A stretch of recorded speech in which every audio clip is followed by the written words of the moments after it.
मैंने 2 दिन पहले आपको कहा था कि राजस्थान का चुनाव बना नहीं है, फंसा हुआ है।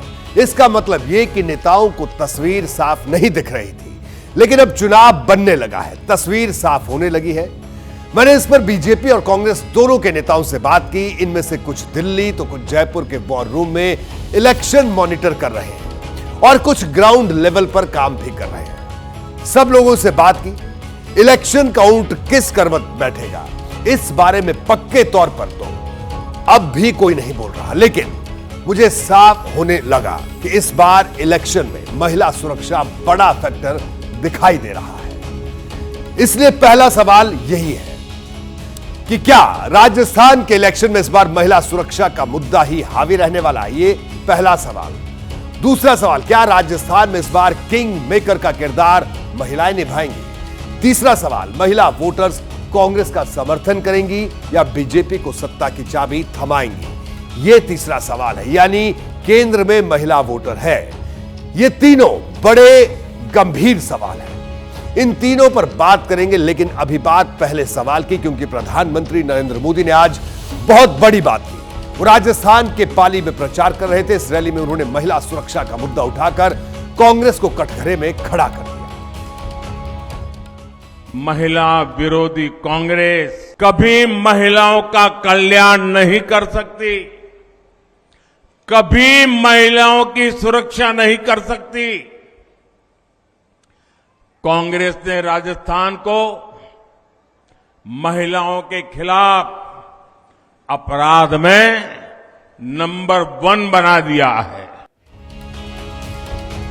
देखिए, राजनीति में बयानों का बड़ा महत्व है, इसलिए सवाल है कि प्रधानमंत्री ने यह बात क्यों कही। राजस्थान के मुख्यमंत्री अशोक गहलोत को घेरने के लिए बीजेपी महिला सुरक्षा पर सबसे ज्यादा जोर क्यों दे रही है? इसका जवाब नेशनल क्राइम रिकॉर्ड ब्यूरो के आंकड़ों में छिपा है।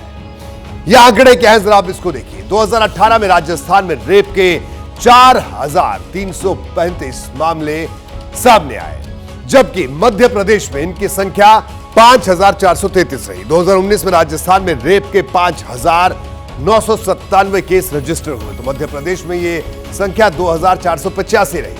2020 में राजस्थान में 5310 महिलाओं ने रेप की शिकायत दर्ज करवाई, तो मध्य प्रदेश में यह संख्या 2339 रही। 2021 में राजस्थान में 6337 महिलाओं से रेप का केस दर्ज हुआ, जबकि मध्य प्रदेश में यह आंकड़ा 2947 रहा। यह आंकड़ा गौर करने वाला था। इसके बाद एनसीआरबी के ये आंकड़े नहीं आए। जो आए वो बताते हैं कि बलात्कार के मामलों में भले ही पहले मध्य प्रदेश आगे था, लेकिन साल 2018 से राजस्थान में रेप के मामले बढ़ते चले गए। मुझे याद है पिछले साल जब संवाददाताओं ने इसी बात पर मुख्यमंत्री अशोक गहलोत से सवाल पूछा था, तो उन्होंने आंकड़ों को भी झूठा बता दिया था। गहलोत का वो बयान मैं आपको सुनवाता हूं और दिखाता हूं। विपक्षी पार्टी वाले लोग हैं, ये ऐसी अफवाहें चलाते हैं कि बस रेप हो रहे हैं, यहाँ पर क्राइम बढ़ गए हैं। 56% जो क्राइम है वुमेन के ऊपर, वो तो झूठे आंकड़े आते हैं, झूठे मुकदमे दर्ज हुए हैं, और हमने उनके खिलाफ कार्रवाई शुरू कर दी है, जिससे कि और लोग जो है हिम्मत नहीं करे बदनाम करने की पुलिस को, राजस्थान सरकार को। देखिए, राजनीति में बयानों का बड़ा महत्व है। मैंने पहले भी कहा, अब कौन क्या कहे और कब विरोधी उसे ले उड़े, ये किसी को पता नहीं होता। गहलोत साहब ने जो बात 1.25 साल पहले कही थी, बीजेपी अब उसी के जरिए कांग्रेस को घेर रही है। बीजेपी के नेता हर रैली, हर सभा में महिला सुरक्षा का मुद्दा उठा रहे हैं। जहां कांग्रेस पार्टी होगी वहां महिलाओं का ऊपर अत्याचार होगा। कि राजस्थान की सरकार महिला उत्पीड़न के लिए जानी जाती है, महिलाओं के साथ अन्याय के लिए जानी जाती है और महिलाओं पर अत्याचार के लिए जानी जाती है। कांग्रेस की बहुत सारी इश्यूज हैं जो हमेशा जब भी उनकी सरकार आती है मैं देखती हूँ कि रिपीट होती रहती हैं। इम्प्रूवमेंट तो होता नहीं है। राजस्थान में तो माना जाता है देश के अंदर की सबसे ज्यादा महिला अपराध यही हो रहा है। आज राजस्थान किसमें आगे है? भ्रष्टाचार में नंबर 1 है, महिला संबंधी अपराध में नंबर 1 है। बीजेपी राजस्थान में महिलाओं पर होने वाले अपराध की बात तो कर रही है, यूपी की तरह ही एंटी रोमियो स्क्वाड बनाने का वादा भी कर रही है। इसके जरिए वो महिलाओं को अपने फेवर में करना चाहती है। रही बात कांग्रेस की, उसने तो अपनी पूरी कैंपेन ही महिलाओं को ध्यान में रखकर डिजाइन किया है। गृह लक्ष्मी गारंटी योजना के तहत परिवार की महिला मुखिया को हर साल 10,000 रुपए देने और 1.05 करोड़ परिवारों को 500 रुपए में रसोई गैस का सिलेंडर देने का वादा किया है। कांग्रेस को पता है कि सत्ता में बने रहना है तो महिला वोटर्स का भरोसा जीतना ही होगा, इसीलिए वो बीजेपी के हर हमले का पूरी ताकत से जवाब भी दे रही है।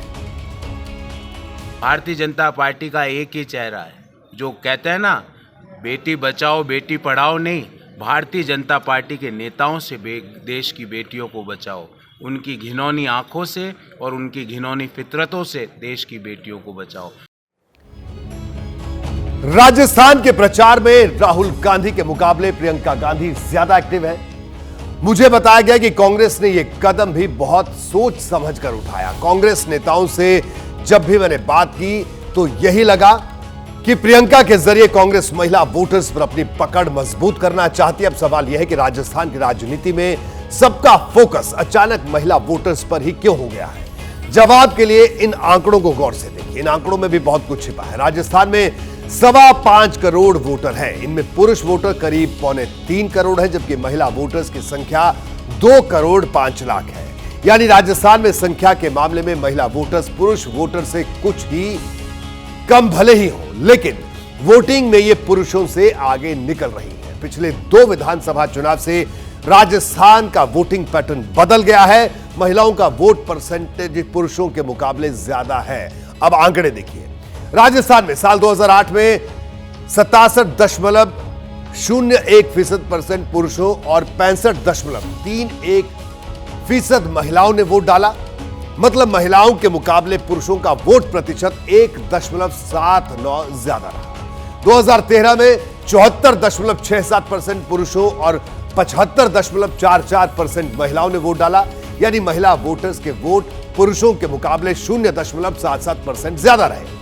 अब 2018 की बात करते हैं। 2018 में 73.49% पुरुषों और 74.67% महिलाओं ने वोट किया। मतलब वोटिंग के मामले में महिला वोटर्स 1.18% आगे निकल गई। तो इसी बढ़त पर सभी राजनीतिक दलों की नजर है। राजस्थान में महिला वोटर्स का वोटिंग परसेंट साल दर साल बढ़ता गया। इसकी वजह क्या है? क्या मरुधरा में महिलाएं अपने अधिकारों को लेकर पहले से ज्यादा जागरूक हो गई है? परंपराओं पर चलने वाले राजस्थान में अगर यह बदलाव आया है तो यह अपने आप में बड़ी बात है। जो भी स्कीमें आ रही हैं वो चाहे किसी भी प्रदेश की हो, राष्ट्रीय स्तर की हो, हर पार्टी महिलाओं का ध्यान रख रही है। अब यह दौर आ गया है कि बिना नारी शक्ति के वंदन के बिना कोई भी पार्टी को सफलता नहीं मिलेगी। राजनीतिक पार्टियों को महिला वोट की कीमत समझ में आ गई है, इसीलिए सबका फोकस महिला वोट पर है। गहलोत सरकार ने तो इस साल बजट से ही महिलाओं के लिए योजनाओं की झड़ी लगा दी और सबसे अहम बात यह कि जब चुनाव आया तब भी महिला वोटर्स को लुभाने वाले मुद्दों को ही तरजीह दी गई। बीजेपी का कैंपेन भी इसी पैटर्न पर आगे बढ़ रहा है। महिलाओं के वोट पाना हमेशा ही हर पार्टी के लिए गेम चेंजर हो सकता है। खासतौर से एंटी इनकम्बेंसी के खिलाफ लड़ने में अगर आपने महिला वोटरों को आकर्षित कर रखा है, जैसे कुछ नेता शराबबंदी की मांग करते हैं, शराबबंदी का वायदा करते हैं, तो वो भी महिला वोटरों को अपनी तरफ आकर्षित करने का एक तरीका होता है। वो हमेशा ही गेम चेंजर साबित होता है।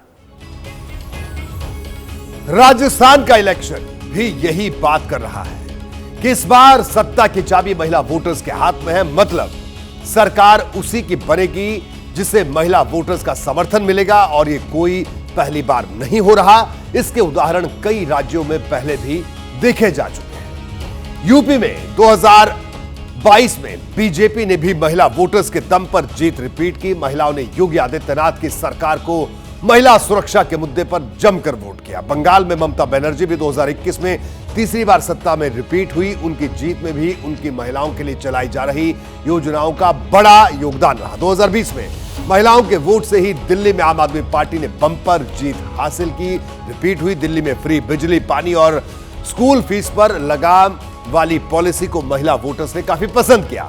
बिहार में 2020 में महिला वोटर्स ने नीतीश गठबंधन का समर्थन किया। महिलाओं ने नीतीश को यह समर्थन शराबबंदी के चलते दिया था। ऐसे में जाहिर सी बात है कि राजस्थान के चुनाव में अब महिला सुरक्षा और महिलाओं को के लिए जो अलग से योजनाएं हैं उनको लेकर कई बातें कही जा रही हैं और ये केंद्र में भी है। चुनावी जीत का यही फॉर्मूला अब राजस्थान में आजमाया जा रहा है। गहलोत महिलाओं के समर्थन से सत्ता रिपीट करना चाहते हैं तो बीजेपी महिला वोटर्स की मदद से राजस्थान का सत्ता परिवर्तन वाला रिवाज कायम रखना चाहती है। दोनों को पता है कि यह अरमान महिला वोटर्स की मदद के बिना पूरा नहीं हो सकता है, इसलिए महिलाओं को लेकर कांग्रेस और बीजेपी दोनों फिक्रमंद दिखाई दे रही है। जैसे ही घड़ी का काटा दोपहर 2:30 पे आए, बबीता जी का दिल सास बहू साजिश के लिए मचल जाए। और ये है इनकी बहू, पूरे दिन ऑफिस की टेंशन हो जाए गॉन जब ये करें अपना फेवरेट शो फ्री टाइम पे ऑन। इनकी तरह आप भी देखें अपना फेवरेट शो अपने टाइम पर और डाउनलोड कीजिए एबीपी लाइव ऐप अपने स्मार्ट टीवी पर।